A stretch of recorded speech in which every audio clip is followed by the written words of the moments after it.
Hi guys! Welcome and welcome back sa ating channel. For today's video ay titingnan natin ang isang bagong application na nakita ko sa Google Play Store. So, I'm not sure kung bago talaga ito or nagpalit lang ng pangalan.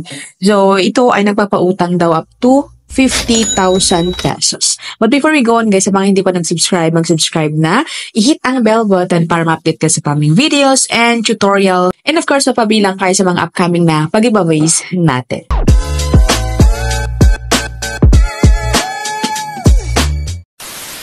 Alright, welcome and welcome back sa ating channel. So, ayun na nga, at i-review natin ang isang lending application na for me is baka nagpalit siya ng pangalan. Let's see guys kung bakit ko nasabi yun guys. So for now, dito sa kanila application, sabi dito, borrow up to 50,000 pesos with a daily interest rate of 0.05%.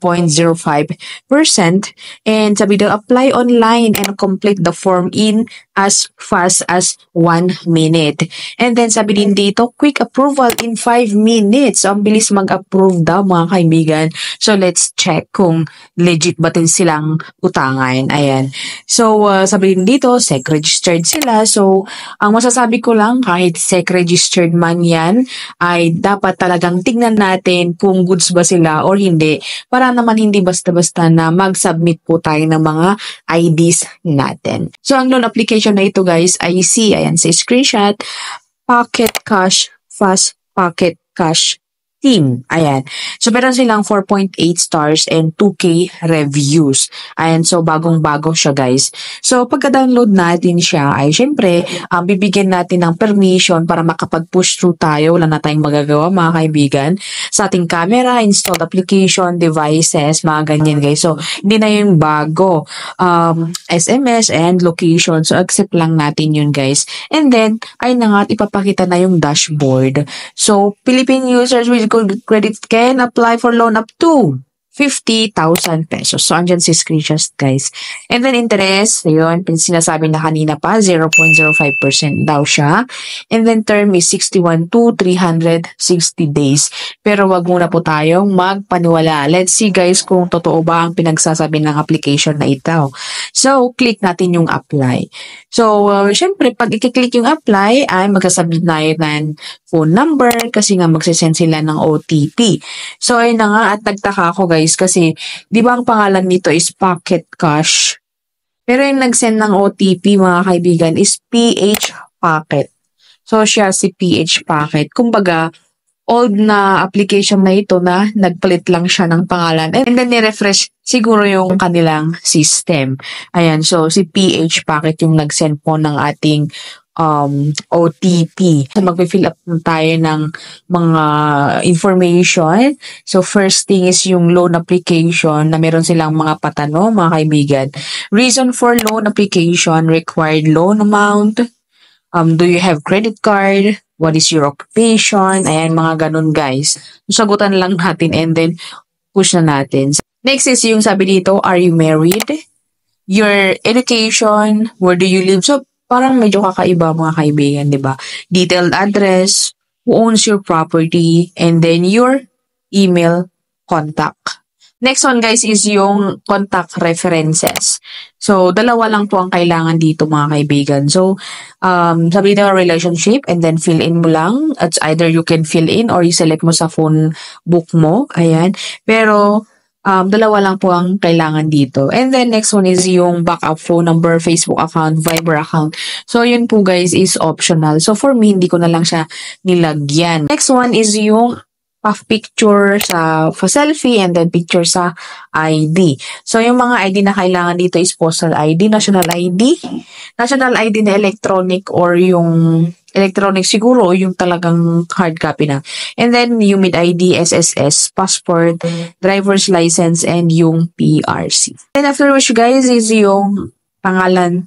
May pa-question ditong ang pangalan natin. So, medyo kakaibang ang application na ito mga kaibigan. So, first name, last name, then gender, then date of birth. Ayan. So, mostly, di ba, yung mga information na nakalagay dun sa under sa ating pa-ID. But then dito guys is separate siya na sasagutan. And then, submit na natin siya. And then, nire-review na in just 17 seconds. Oh, ang bilis mga kaibigan.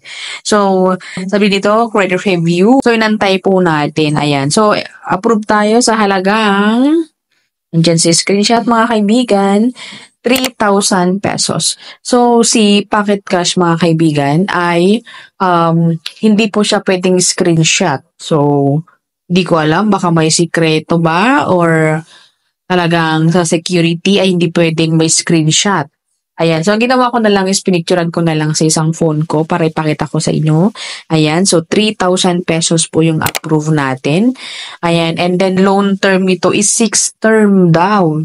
And then, 157 days na review, 157 days yung loan term. And then, service charge nito, 990. So, let's see guys. Sabi dito, ayan si screenshot guys, na service fee, 990. So, saan napupunta mga yun? Account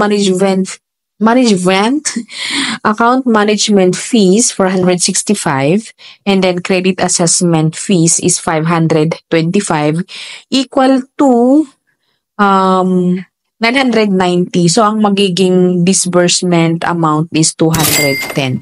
So, yun lang ang matatanggap natin. So, halos 1/2 na ng amount ang marireceive po natin. So, let's see guys kung talaga nga bang 157 days. So, andyan si screenshot again.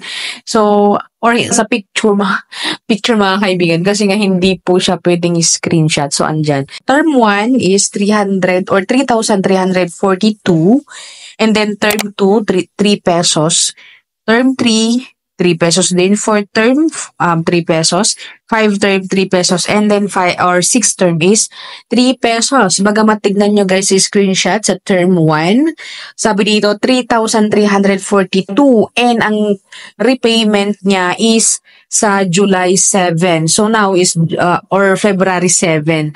And now is February 1. So that will be 6 days from now. 6 days or 7 days pa rin po ang payment niya. So, yung bali yung interest niya na 3 pesos, yun lang ang binabayaran mo every month until sa marriage mo yung 6 months. Ayan. So, first month, second, or sa March 9, and then April 8, and then May 8, June 7, July 7. But then, sa first term is halos bayad na mga kaibigan. So, for me is hindi ko po siya maire-recommend. Ayan. Kasi nga po, bagamat malaki po yung approved na amount, 3,000 pesos, pero halos naman half yung kinuha sa atin.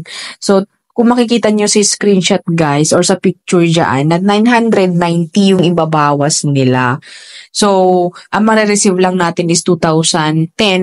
But then, pag magbabayad tayo naman is 300 or 3,342. So, let's do the math guys. 3,342 plus yung mga ibang interest na niya, 1, 2, 3, 4, 5 plus 3, 6, 9, 12, 15, and plus 15 pesos. Oh, that will be 3,357 all in all. So, magiging patong niya, kasi ang marireceive mo nga is, 200 or 2,010. So, minus natin yung 2,010. So, that will be 1,347 yung patong ng ating kinuha. And then, ito pong loan application na ito guys ay hindi po buo.